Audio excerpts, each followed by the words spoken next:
বারান্দায় জ্যোৎস্নার টুকরো। আমার মন কোথায় গেল? কে লইল? কই, যেখানে আমার মন ছিল সেখানে তো নাই, যেখানে রাখিয়াছিলাম সেখানেও নাই। কে চুরি করিল? কই, সাত পৃথিবী খুঁজিয়া তো আমার মন চোর কাহাকেও পাইলাম না। তবে কে চুরি করিল?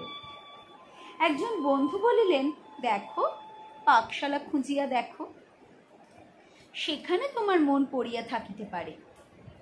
মানে পাকের ঘরে আমার মন পড়িয়া থাকিত। সেখানে পোলাও, কাবাব, কোফতার সুগন্ধ, যেখানে ডেকচি সমারুরা অন্নপূর্ণার মৃদু মৃদু ফুটফুট বুটবুট টক বকধ্বনি, সেখানে আমার মন পড়িয়া থাকিত। সুহৃদের প্রবর্তনায় পাকশালায় মনের সন্ধান করিলাম, সেখানে পাইলাম না। বন্ধু বলিলেন, একবার প্রসন্ন গোয়ালিনীর নিকট সন্ধান জানো। প্রসন্নের সঙ্গে আমার একটু প্রণয় ছিল বটে, কিন্তু সে প্রণয়টা কেবল গব্যরসাত্মক। কিন্তু আজকালি সন্ধান করিয়া দেখিলাম, প্রসন্নের গবাক্ষ তলে অথবা তাহার গোয়াল ঘরে আমার মন নাই। আমার মন কোথা গেল? কাঁদিতে কাঁদিতে পথে বাহির হইলাম। দেখিলাম এক যুবতী জলের কলসি কক্ষে লইয়া যাইতেছে।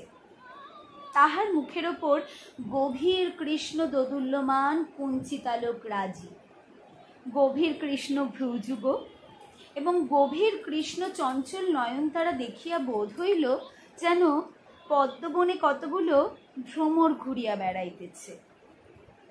বসিতেছে না, উড়িয়া বেড়াইতেছে। তাহার গমনে যেরূপ অঙ্গ দুলিতেছিল, বোধ হইল যেন লাবণ্যের নদীতে ছোট ছোট ঢেউ উঠিতেছে। তাহার প্রতি পদক্ষেপে বোধ হইল যেন পাঁজরের হাড় ভাঙিয়া দিয়া চলিয়া যাইতেছে। ইহাকে দেখিয়া আমার বোধ হইল নিঃসন্দেহ এই আমার মন চুরি করিয়াছে। আমি তাহার সঙ্গে সঙ্গে চলিলাম। সে ফিরিয়া দেখিয়া ঈষৎ রুষ্টভাবে জিজ্ঞেস করিল, ও কি, ও সঙ্গ নিয়েছ কেন? আমি বলিলাম, তুমি আমার মন চুরি করিয়াছ। যুবতী কটূক্তি করিয়া গালি দিল, বলিল, চুরি করি না, তোমার ভগিনী আমাকে যাচাই করতে দিয়েছিল, দর কষিয়া আমি ফিরিয়া দিয়াছি। সেই অবধি শিক্ষাপ্রাপ্ত হইয়া মনের সন্ধানে আর রসিকতা করিতে প্রয়াস পাই না। কিন্তু মনে মনে বুঝিয়াছি যে এই সংসারে আমার মন কোথাও নাই, কিছুতে আমার মন নাই। আমার মন কোথা গেল? বুঝিয়াছি লঘুচেতাদিগের মনের বন্ধন চাই, নহিলে মন উড়িয়া বেড়ায়। আমি কখনো কিছুতে মন বাঁধি নাই, এজন্য কিছুতেই মন নাই। এ সংসারে আমরা কি করিতে আসি তাহা ঠিক বলিতে পারি না, কিন্তু বোধ হয় কেবল মন বাঁধা দিতেই আসি। আমি চিরকাল আপনার রহিলেম, পরের হইলেন না, এই জন্যেই পৃথিবীতে আমার সুখ নাই। কমলাকান্তের দপ্তর, পঞ্চম সংখ্যা, আমার মন। লেখিকা, আমার প্রিয় লেখিকাদের একজন নবনীতা দেবসেন। উনি যেখানেই আছেন সুস্থ থাকুন, মানে ভালোবাসায় ভরে থাকুন, অবশ্যই সুস্থ থাকুন, কারণ আমাদের আত্মার মৃত্যু হয় না।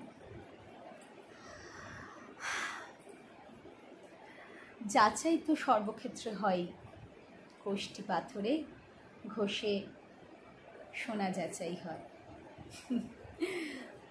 নববর্ষের প্রত্যেককে শুভেচ্ছা, অভিনন্দন ও আন্তরিক ভালোবাসা। আমাদের তো সূর্যোদয়ের সঙ্গে সঙ্গে নতুন দিন শুরু হয়, তো আমাদের বাঙালি নববর্ষ শেষ হয়নি, চলছে। নতুন বছরের প্রথম দিনটা প্রত্যেকের কাছেই ভীষণ স্পেশাল, ভীষণ প্রিয়। আমি জীবনে ভালো থাকতে এবং ভালোবেসে ভালো থাকতে ভালোবাসি এবং প্রত্যেককে সেই কথাই বলি, আজও সেটাই বলবো। প্রত্যেকে ভালো থাকুন, ভালোবাসায় ভরে থাকুন, ঘৃণা নয়, হিংসা নয়। আমরা আমাদের নিজেদেরকে এবং এই পৃথিবীকে যতটুকু যা দিয়ে যেতে পারি তা হলো ভালোবাসা আর সবুজ, অনেকটা সবুজ, যেখানে আমাদের আগামী প্রজন্ম নিঃশ্বাস নিতে পারবে। জল, অক্সিজেন এগুলোর বন্দোবস্ত আমাদেরই হাতে, আমাদেরকেই করে যেতে হবে, যাতে আমরাই সেই শেষ প্রজন্ম যারা এগুলো ঠিক করে যেতে পারি। তা নইলে কিন্তু আমাদের আগামী প্রজন্ম এগুলোর কতটা খারাপ কোনো কিছু হতে পারে সেটার ফল তো আমরা দেখতে শুরু করেইছি। তো আমরা চাইবো না আমাদের আগামী ভবিষ্যৎ প্রজন্ম কোনো রকমভাবে কোনো বিপদের সম্মুখীন হন। তাই জল এবং সবুজের বন্দোবস্ত এবং তাদের রক্ষা করার দায়িত্ব আমাদেরই হাতে, আমাদের এই প্রজন্মের হাতে। আমরা প্রত্যেকে সুস্থ থাকি, ভালো থাকি এবং সেই জল, সবুজ, ভালোবাসাকে নিয়ে বেঁচে থাকি জীবনেতে, এটাই চাওয়ার। প্রত্যেকে ভালো থাকবেন, প্রত্যেকে ভালোবাসা নেবেন। শুভরাত্রি, শুভ নববর্ষ আবারও সকলকে আরও একবার।